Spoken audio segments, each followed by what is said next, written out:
début donc, de cette édition spéciale, nous recevons un concitoyen qui est venu lui aussi rendre hommage au président de la République. Il s'agit de M. Ahmad Harouna Lari. Cher compatriote, bonjour. Bonjour, bonjour. Voilà, merci de nous rejoindre. Vous êtes venu donc rendre hommage également à notre président de la République, celui que nous pleurons aujourd'hui. Dites-nous dans quel état d'esprit vous êtes en ce moment.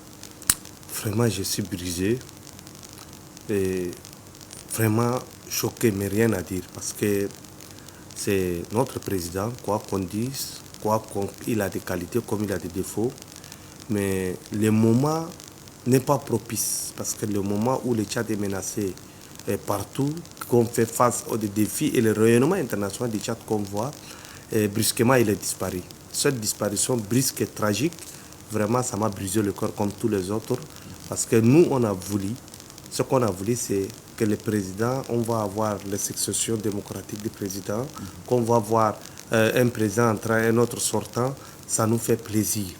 Mais un président qui nous a dirigé 30 ans, avec tout ce qui s'est passé, brusquement seulement on nous fait savoir le matin que le président est décédé. Et vous savez, il est décédé parce qu'avec les différentes réformes qu'on fait, avec les différents lobbies qui ont pris le pays en otage, parce que nous on a crié pour les changements, pour le respect des institutions.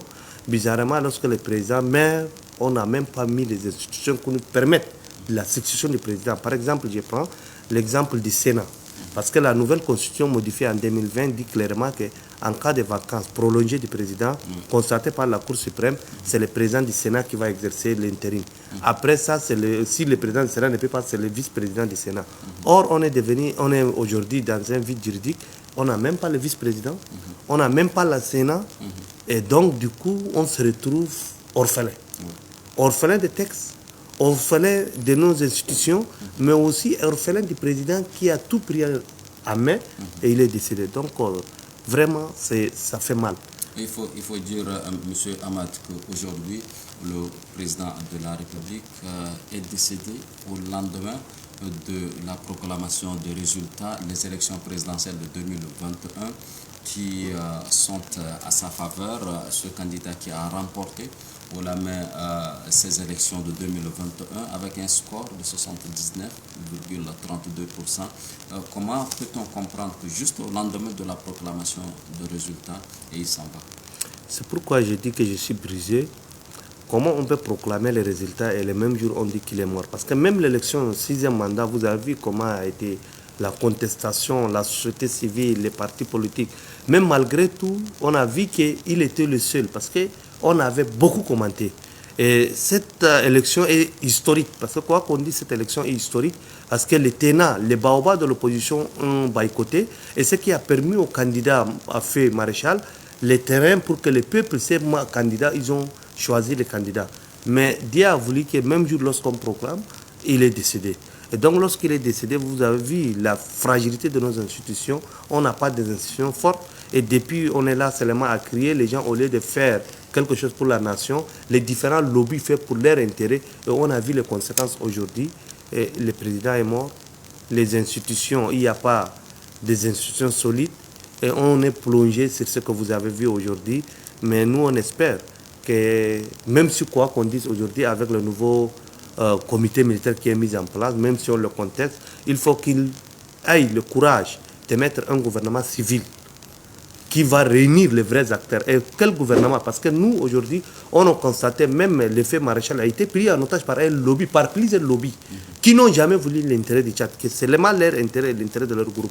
Ce que nous, on souhaite aujourd'hui, c'est que le gouvernement doit être dirigé par un civil, et les civils qui doivent être, c'est les partis politiques qu'on connaît, qui ont la capacité, et la société civile, mais aussi impliquer les chercheurs, parce que si on a des différentes personnes, différentes idéologies, différentes idées qu'on réunit pour les 18 mois, je pense que les militaires nous ont aidés pour mettre des institutions solides. Ce n'est pas les institutions d'amateurisme qui nous permettent d'aller, après les délais qu'ils ont dit, pour aller à une élection, pour choisir un président démocratiquement élu, qui va être la première fois dans notre histoire. Donc ça va nous aider d'aller d'avant. Mais si on reste comme ça, on revient avec les anciens classiques qui sont en train de se mobiliser. Maintenant, on est en train de le voir. Donc, le pays va être plongé et les crises ne font que se succéder. Aujourd'hui, tout ce qui nous arrive, c'est parce qu'on n'a pas consolidé les institutions. Tout ce qui nous arrive, c'est parce qu'il y a un lobby mafieux qui a pillé le pays et qui veut survivre toujours. Moi, j'ai dit hier même, c'est l'erreur, la seule erreur de Feu Maréchal. En 90, lorsqu'il était venu, il avait fait confiance à certains criminels, à certains lobbies qui étaient à l'ancien régime, mais qui, après, il a impliqué aussi certains universitaires qui ont détruit l'université du Tchad jusqu'à nos jours que l'école n'a pas. C'est parce qu'on a impliqué certains enseignants hypocrites que moi je suis vraiment dessus. Jusqu'à là, c'est leur lobby. Ils étaient aux affaires en 93, ils ont détruit l'école, ils ont détruit les institutions, et jusqu'à là, le Tchad n'est pas sur le rail. Et c'est ça ce qui est marrant. Moi, mon problème, en plus, parce que le président Déby a eu 30 ans, la personne qui peut décoller le Tchad, qui peut faire le Tchad, c'était lui. Nous, on a vu pendant tous ces 30 ans, on a vu le dernier mandat, comment le rayonnement du Tchad. Mais on a cru que dernièrement, après cette élection, il va encore changer pour voir mettre ce qui est manquant. Mais Dia a voulu qu'il va partir. Et donc, il est parti. Il a laissé les Tchadiens, comme vous avez vu. Et donc, nous, on espère que la paix, on s'unit. Parce que maintenant, il n'y a pas quelque chose à dire. Il faut que les Tchadiens s'unissent. La société civile, les partis politiques. Moi, je suis fier parce qu'il y a beaucoup de jeunes partis politiques hyper brillants qui sont là. Il y a même nos anciens qui sont là. Donc, si on va faire un dialogue sincère entre nous, ça va aider le pays, mais aussi de consolider nos institutions, aussi de mettre des institutions fortes pour permettre à tous les Tchadiens de vivre ensemble mieux, dans la paix, dans la sécurité et de partager les ressources qu'on a. Donc, moi, je pense ça. Monsieur Larry, vous étiez avec nous ici au studio. Nous avons suivi ensemble en direct la grande prière qui a lieu à la grande mosquée Roi Faisal de N'Djamena. Bien avant cela, il y a eu une cérémonie qui a rendu hommage au président de la République. Il y a eu la présence de délégations étrangères. Il y a eu également des interventions de membres de sa famille biologique, de membres également, sinon des représentants de sa formation politique. En tant que citoyen tchadien, comment est-ce que vous appréciez toutes ces interventions, d'abord de sa famille politique et également des délégations étrangères? Merci. Vraiment, moi, j'apprécie surtout ces différentes déclarations parce que beaucoup de gens ont crié, beaucoup des analystes ont fauché parce que beaucoup ont prédit l'enfer après la disparition du maréchal. Mais ce qu'on a vu, il y a une famille qui est soudée, non seulement la famille biologique, la famille nucléaire, mais aussi la famille politique qui est soudée. Et donc, tout le monde était ému parce que j'ai vu même les activistes qui les critiquaient aujourd'hui, j'ai commencé à lire, tous ont commencé à dire qu'on a pardonné le maréchal, on était des adversaires, mais nous ne sommes pas ses ennemis. Et moi, ça m'a ému parce que j'ai vu les Tchadiens, malgré toutes nos divergences, la mort d'un homme et surtout de notre président, ça a un peu commencé l'émotion. En plus de ça, ce que j'ai vraiment apprécié, c'est qu'il n'y a pas de contestation parmi toutes les délégations et l'attachement de la France d'être avec les Tchadiens en toutes circonstances. Et le pays peut être dans le chaos, on peut avoir des conflits si les institutions ou les gens qu'on a mis après, ils ne sont pas reconnus.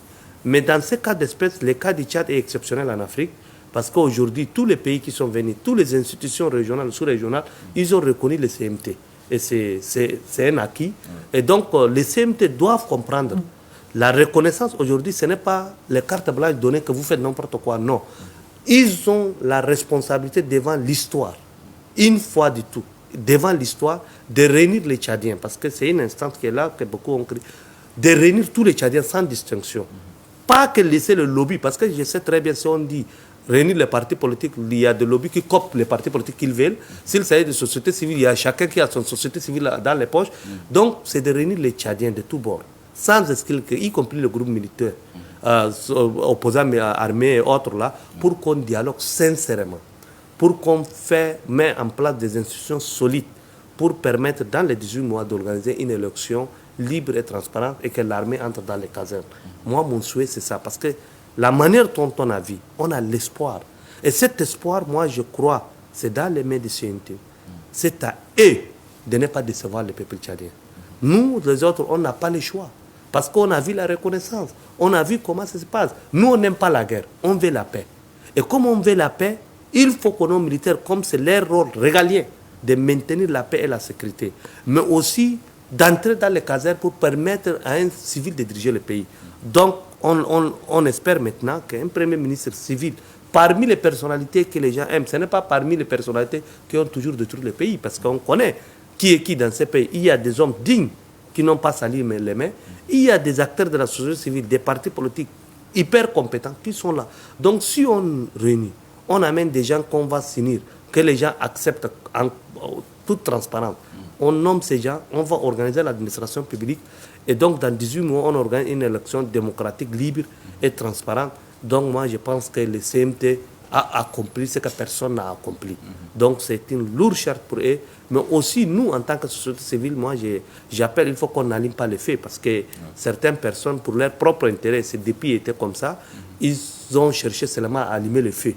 Ils ont cherché à allumer les faits, à faire des désordres. Donc moi, j'appelle chacun de nous à la retenue, cherchons le dialogue. Parce que sans dialogue, on ne peut rien faire. Voilà. Nous avons également nos téléspectateurs qui comprennent mieux l'arabe. Je sais que vous parlez l'arabe. Je vous laisse donc avec ma consoeur Swat pour la suite de cette édition spéciale. طيب شكرا الزميل حمد. مشاهدينا الكرام برنامج مخصص خاص بوفاة مشير تشاد إدريس الدبي ابن أحمد هارون لارين. نقول لك شكرا هنا بحضورك معنا في الاستوديو. أنت يعني من أبناء الوطن، واليوم يعني اليوم حفلة مراسم جنازة مشير تشاد إدريس الدبي يعني ورينا شعورك شنو؟ والله وفاة المشير شاد أول بأول بكينا كإينا. اليوم نادم بس كان ما حزنان ده ما أجب. اليوم نادم كاب حكمانا 30 سنة والندورو والما يدورو كل كي اليوم جا فارغانا. من فارغانا ده اليوم في هزون ده شاد اليوم محتاج له زيادة عشان جينا في وقت في آخر من ده قد خدمانا وعندنا بروميس كتير. ظنينا كان خلاص بعد الانتخابات وكده نجو في أمن واستقرار. هسه عندنا وريبريزنتاسيون شاد البرة كتير كلها نجو في الإدارة كلها نخيروا نجو برجال جداد يخدموا البلد. وفجأة قالوا لنا همات وموت ده والله هزنانا وهزن الأمة كلها. وما في شاد وده في إفريقيا كلها. اليوم أنا عندي أكتر من سوباني في إفريقيا قاعد ينادوني يهجوا في موت أنا رئيس ديبي. وموت ده بيجي لنا حار عشان فجأة كبدنا يقول لك مات ده قاسي. واليوم ده الحزن الزيادة. أول ناس ظنوا كان ديبي مات البلد بينقسم، ناس بتابوا بموتوا. وانينا شفنا بعد موتوا كل الناس الوايدين الا دايرين شر لشات قادوا الا فتن يا الله شافها اليوم شفتوا يا كل متوحدين اخوانا متوحدين وفي هزن كلهم حزنانين مع امه تشاديه. وانينا نطلب من الامه التشاديه كلها كالحزنانه عشان نفكروا الامن والاستقرار اللي جينا بصعب لحد يا سالم مشير تشاد ماده. انينا واجب علينا ان نستفقوا ما اهل وهده. انينا وين نكون نستفقوا نساعد الجيش لأنه خط المنظمات التشادية ده كلها في الموطن وما رجال صالحين ما نزل فسدوا البلد. عشان عنينا إدارة ديبي اليوم 30 سنة ده نزل شارد ونزل أنسان رجيم أنيسين وهادين ده منتم بالباي هم مسور ريزو إلا هم ويالهم ما يخلوا أي نادم يجي أي وقت يجي كم يقول نسوي مؤسسات منظمة نموديفيو كونستيتيوشن نسوي كي ومن بيرسون أو الناس دول بيجوا في كوميتي قال هم بفي ريفورم انستيتيونيل قال هم بفي كي يجي يقعدوا في راسه ويقعدوا يدمروا البلد. كان خلاص مرقنا كمان يجيبوا يالهم ويجيبوا رجالهم ويجيبوا أوينهم ودمروا لنا البلد. أنينا شغل ده بكينا كتير ومشور شات كله الله يرحمه وكله شافه بينا. واليوم بعد موته وده أنينا هل شيء ندور ده بس كي أول مرة في تاريخ أفريقيا ولا في عالم ناس بس رئيس يموت مؤسسات ما في. أول واجب ده ما يقول لك كان أول مؤسسة السيناء كان رئيس ما السيناء يشيل ورئيس أنا السيناء ما عندنا عشان السيناء ما عندنا نائب سيناء ما في. عشان ده أنينا قاعد شغل وايد هذا في جرديك معناته شيء ما في. دونك شيء ما في ده الجيش قام مشال وندوره هسه الجيش قال 18 شهر ندوره الجيش ينزل مع رجال يلم كل التشادين ما وايدين يقولوا دول كده أبدا كله نلمه نشيلوا ناس اللي عندهم خبره يسووا لنا مؤسسات كونستيتيوشن كان مالانا 96 زمان ده كله كان قبلنا كله عشان الناس يعرفوك قاعد نقدر نخدمه وبلد نخطوه في طريق عديل وان شاء الله بقى رجال جداد ونخدم البلد. عشان اليوم مسؤوليه ده للعسكر للمجلس العسكري اللي حطينا ده. المجلس العسكري عنده مسؤوليه في امام التاريخ وامام العالم لأن أنينا اليوم بلدنا ده محاوق بكل المشاكل دول كلها. الدول جوار كلها تعبانين خايفين، واليوم شفنا أننا بعض الدول خدمناهم وهم اليوم ما يقولوا لنا كل الأمة الشادية أشياء كتير جاي. عشان ده دايرين رجال صالحين، رجال عندهم فكرة، عندهم محبة الوطن، يجوا نخطط مؤسسات وننادوا تشاديان في الدياسبورا في خارج، وتشاديان هنا كل أيوة بخبرته يجيب لنا ونسوي مؤسسات ديمقراطية حرة وننتخب رئيس والديج يمشي في الكازان عشان يجوا لنا في التنمية في الديفلوبمنت على البلد. ده يعني شغل المهم لنا.